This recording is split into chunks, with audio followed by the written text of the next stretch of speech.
Hello everyone. क्यूलेसी का नाम बहुत सारा सुना है हमारी आपकी और जनरेशन ने कि सर क्यूलेसी की जाती है, क्या की जाती है, क्या मैं करवा सकता हूं, किन किन लोगों के लिए क्यूलेसी अच्छी कंडीशन है, कहां पे क्यूलेसी की जाती है, क्या इसका खर्चा रहता है, या फिर देखा जाए क्यूलेसिक के बारे में कि क्या ये पेनफुल ऑपरेशनल कंडीशन है या फिर एक नॉर्मल लेजर ट्रीटमेंट है। ये सारी चीजें मैं आपको इस 5 से 6 मिनट के वीडियो में बताऊंगा। बेसिकली अगर बात करें क्यूलेसिक को, तो क्यूलेसिक में क्या चीजें देखने को मिलती है। पहले बात तो क्यूलेसिक कहां की जाती है। क्यूलेसिक आपको तब की जाती है जब आपको कंडीशन प्रॉपर्ली विजन में नहीं हो, यानी कि या तो आपको करीब की चीज दिखाई नहीं दे रही है या फिर आपको दूर की चीज दिखाई नहीं दे रही है, यानी कि आपको या तो मायोपिया कंडीशन देखने को मिलती है या फिर हाइपरमाइट्रोपिया कंडीशन देखने को मिलती है। कुछ इस तरीके से जैसे आप देख पा रहे हो यहाँ पे, ये आपका नॉर्मल विजन है, तो यहाँ पे आपको दूर की और पास की दोनों चीजें क्लियर दिखाई दे रही है। लेकिन अगर मैं बात करूं यहाँ पे मायोपिक विजन में, तो दूर की चीज देखो ब्लर हो गई है, लेकिन करीब की जो चीज है वो आपको क्लियरली विजिबल हो रही है। लेकिन हाइपरमायोपिया में क्या हो गया, आपका पास की जो चीज है वो आपकी विजिबल नहीं आ रही, लेकिन दूर की चीज आपको क्लियरली विजिबल है। सेम चीज आप यहां से भी समझ सकते हैं। यहां पे भी आपका क्या दिया गया है, आप देखिए यहाँ पे बैक हैंड से फोटो ली गई, तो यहाँ पे दूर की चीज क्लियर है, पास की चीज क्लियर नहीं है, तो ये क्या हो गया आपका हाइपरोपिया। लेकिन अगर यहां दूर की चीज क्लियर नहीं है, पास की चीज क्लियर है, तो ये आपका मायोपिया हो गया। तो यानी कि नियर साइटनेस और फार साइटनेस जो है वो कंडीशन अगर होती है, तो इस कंडीशन में ट्रीटमेंट करने के लिए जनरली जो है वो बच्चों को या जो मेल या फिर फीमेल होते हैं वो क्या लगाते हैं, चश्मा लगाते हैं, यानी स्पेक्टिकल्स लगाते हैं। लेकिन कुछ लोग ऐसे होते हैं जो अपने फेशियल रिकॉग्नाइजेशन की वजह से नहीं चाहते कि वो चश्मा लगाएं, ठीक है।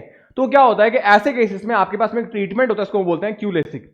एक्चुअल में ये कंडीशन होती क्यों है, जो आपका कॉर्निया यानी कि जो आपका लेंस होता है उसमें एक बैंडिंग नेचर देखने को मिलता है, तो ये क्या करेगा, लाइट जब इसके अंदर से गुजरेगी तो लाइट को बैंड करवा के एक जगह कंसंट्रेट करवाएगा, और वो जगह होनी चाहिए हमारी रेटिना। लेकिन कई बार क्या होता है कि इसके शेप में इसकी जो कॉन्केविटी जो होती है वो कई बार रप्चर कर जाती है, या फिर ये ब्लैंडिंग पैटर्न क्या होता है एकदम स्ट्रेट आने लगता है, तो लाइट को जितना कन्वर्स करवाना था उतना कन्वर्स करवा नहीं पाती। मैं समझाता हूं आपको छोटे से एक तरीके से। जैसे ये आपका नॉर्मल विजन है, तो लाइट जब आई के अंदर एंटर करती है तो यहां पे ये लाइट क्या करेगी, कंसंट्रेट होगी, यानी रेटिना पे कंसंट्रेट करेगी। लेकिन क्या होगा कि अगर मायोपिया की कंडीशन देखने को मिलती है, तो लाइट जो आपकी यहां कंसंट्रेट करनी थी आपके रेटिना पे, वो रेटिना पे ना करके पहले कर गई। इस कंडीशन को हम बोलते हैं मायोपिया। तो यहां पे आपको पास की चीज तो क्लियर दिख रही है, दूर की चीज क्लियर नहीं दिखाई दे रही। यहां पे हाइपरोपिया में बात करें तो यहां जो आपके रेटिना पे करनी थी वो रेटिना से नहीं, ये ब्लैंडिंग पैटर्न की वजह से दूर जाके क्या हो रही है, कंसंट्रेट हो रही है। तो इस कंडीशन में हम क्या करते हैं, इन दोनों ही कंडीशन में क्यूलेसिक कराते हैं। एक सेम चीज होता है हमारा क्या, एटमिज्म। यहां पे क्या हो गया, लाइट जो है वो आपकी पास और दूर दोनों तरफ क्या होती है, कंसंट्रेट करती है, लेकिन आपकी पर्टिकुलर रेटिना पे क्या करती है, कंसंट्रेट नहीं हो पाती। तो ये तीनों जो केसेस है यहां पे दोबारा से मैंने आपको समझाया। जैसे ये लीफ आप देख पा रहे हो, तो लीफ से जो आप ऑब्जर्वेशन रेज जो निकली वो रेटिना पे आई तो नॉर्मल विजन, लेकिन रेटिना से पहले आ गई, it's called myopia, and retina के बाद में इट्स कॉल्ड हमारा हाइपरोपिया।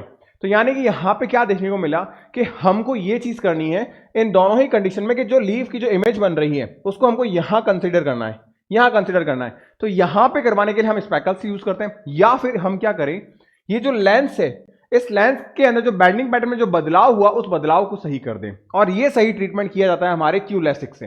अब क्यूलेसिक पैटर्न में क्या देखने को मिलता है, आपकी जो आंखों की जो रेटिना है वहां पे इमेज को डालने के लिए आपका जो लेंस है, इस लेंस का जो ऊपरी एरिया होता है इसको क्या करते हैं, आप कर्वेचर को हटा देते हैं, और लेजर ट्रीटमेंट के थ्रू यहां पे जो आपको लेंस दिखाई दे रहा है ये लेंस जो है, यहां पे इस लेंस पे क्या करते हैं, अल्ट्रावायलेट रेज से क्या करते हैं, जो टिश्यू होता है आपका लेंस का उसको डैमेज किया जाता है, एवापोरेट किया जाता है। तो जैसे जैसे टिश्यू इवेपोरेट होगा तो ये ब्लेंडिंग पैटर्न जो है वो क्या हो जाएगा, क्लियर हो जाएगा। या तो अगर आपका इस तरीके से तो फार साइडनेस है तो यहां पे इसको डैमेज करके इसको कॉन्केविटी में लेके आएंगे, अगर ज्यादा ही कॉन्केव है तो इसको डैमेज करके क्या करेंगे, इसको ब्लेंडिंग पैटर्न को सेम करेंगे। तो यानी ये जो चीज है वो हम किससे करते हैं, हमारे अल्ट्रावायलेट रेज से करते हैं।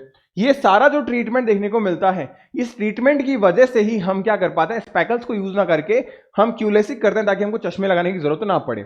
तो हमने क्या किया, जो आपका लेंस है उसको अरेंजमेंट को सही किया, उस लेंस को ट्रीट किया हमने लेजर से, इसी को हम बोलते हैं आपका क्यूलेसिक।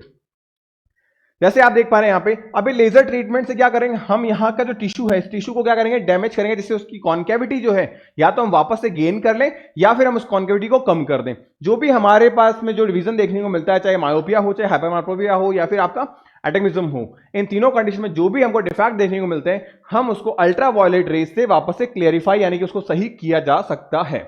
तो ये सारा मेथड हम देखते हैं क्यूलेसिक के अंदर। कई बार क्या होता है कि आप में से बहुत सारे लोग पूछते हैं क्या ये पेनफुल कंडीशन है, क्या इसमें ऑपरेशनल सर्जरियन कुछ ऐसा होता है। तो इसमें बिल्कुल भी आपको पेन नहीं होता है। जो आपका कर्वेचर जो था उसको जो कट किया गया था ये कर्वेचर को वापस कट करने के बाद जो टिश्यू को डैमेज किया गया, इस कर्वेचर को वापस रखने के बाद में ये खुद को हील कर लेता है। यानी कि अगर देखा जाए तो कॉर्निया के पास में अपने आप को हील करने की टेंडेंसी बहुत ज्यादा होती है। तो यहां पे आपको स्ट्रेचेस वगैरह नहीं लगाए जाते, आपका कॉर्निया खुद ही जो है, अगर मान लो आपने मॉर्निंग में करवाया है तो इवनिंग तक आपका कॉर्निया खुद को वापस से रिजेंबल कर लेता है, कॉर्निया वापस से सही हो जाता है। मुश्किल से बेटा जी ये आपका 7 से 8 मिनट का प्रोसेस होता है और आप इसके बाद में करीब करीब 96% केसेस में अच्छा विजन वापस से गेन कर सकते हैं।